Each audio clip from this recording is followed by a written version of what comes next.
Satan is not a sinner. Ndosa kamchona kunyangwe nhasi akatendeuka. Satan haagoni kuregererwa. Nemhaka yekuti Satan is not a sinner. Jesu akauya pamuchinjikwa kufira vatadzi uye denga richapindwa nevatadzi vakaregererwa. So the devil is a rebel. Wakapandukira Mwari. Saka mutongo unopiwa vapanduki nemutongo unopiwa vatadzi unopotsa kutosiyana. Saka Satani wakapandukira hurumende yekudenga. Asi Mwari ngaavongwe. Kunyangwe apanduka, Mwari akambomupa mukana wekutoti anzwisisa atendeuka achiko akatadza. Nengiroziwo dzikatadza. Umwe munyori achotsanangura anoti dei Satani pride isina kumubata akatendeuka wairegererwa. Zviri kungoonekwa nyasha dzaMwari dzichiradanuka kunyangwe kune vanhu vanoda kupandukira hurumende yake. Saka panapa kunonzi chizvisarudzirai moga. Ndokamushandiro kaMwari. Kana kuine vachasara nemhaka yemachoices avakaita muupenyu. Ruponeso ruri pachena. But sarudzo ndeyemunhu. Ukasarudza kusatera Mwari, Mwari anongoti zvakanaka. Ukasarudza kumutevera zvine upenyu. Saka pano anoti kuvanhu chizvisarudzirai. Ngaindikuudzai vana vaMwari, tiri munguva yekuzvisarudzira. But ndoda kutaurirai kune zvichaitika. Une choice yekusarudza zvaunoda, but hauna sarudzo yeconsequence. Mwari ndiye achasarudza kuti nechoice yawaitai zvinoindirana nezvawasarudza ndezvizvi. But vakachenjera vakaita yestep ndokubva vabva. Ngaindikuudzai vana vaMwari, muchitema vanhu vachiti haiwa toda kuona zvingazodii, vakachenjera vanofanira kuita yestep vosuduruka. Ngaindikuudzai vana vaMwari, Mwari anotipa mukana wokutendeuka, but mangwana anosvika. Zvinhu hazvisi kuzoramba zvakadaro. Kune vanhu vanofunga zvicharamba zvakadaro. Mwari akati haiwa regai kumbobvisa mashawi nezviyo, regai zvikurirane, makandei mangwana anosvika.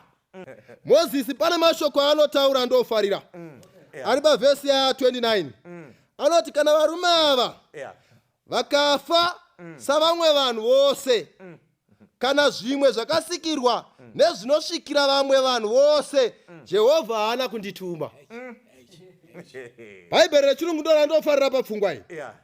You know, if these men die naturally like all men, pane kamfiro kakajairwa kane vanhu vanga varipo kainzi kari natural.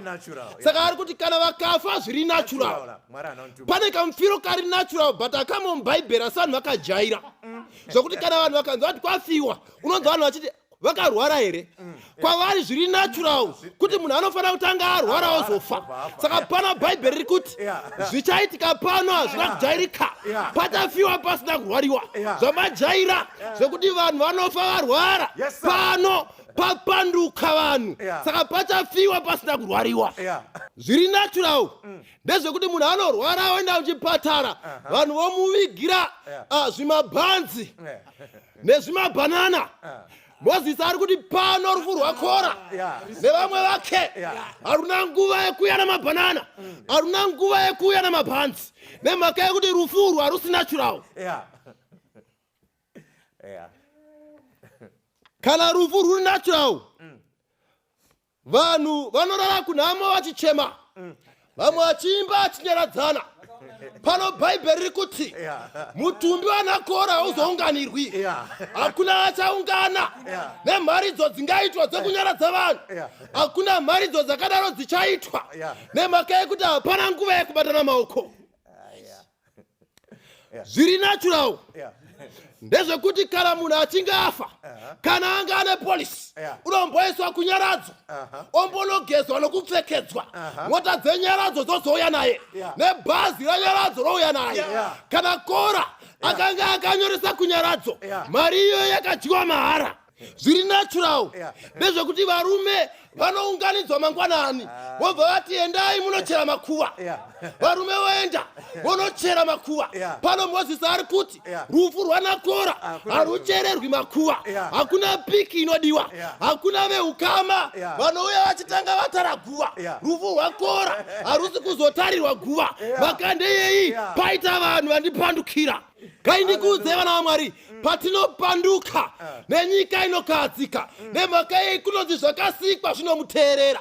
Saka zvakasikwa zvikaona muchichallenja Mwari wokumusoro kudenga, muchiramba mirayiro nezvidzidzo zvake, zvinoshamisika. Wakapinda chechi nekuti chechi yacho ndeyababa vako, saka vakangotanga newe uri mamemba. Wakaita memba yechechi nekuti chechi ndeyababa vako. Kuponeswa hakudaro indodha yazibonera. Pane zvinhu zvatinoona kuti pano papiswa rusenze rusirwo. Manya kurutivi rwevana vaMwari. Iyeyu Mwari werugare watakamirira will be our savior. One day will be a savior to some, but a judge to some. Nguva ndiNhasi yekuti uzvisarudzire rutivi rwako rwaungada.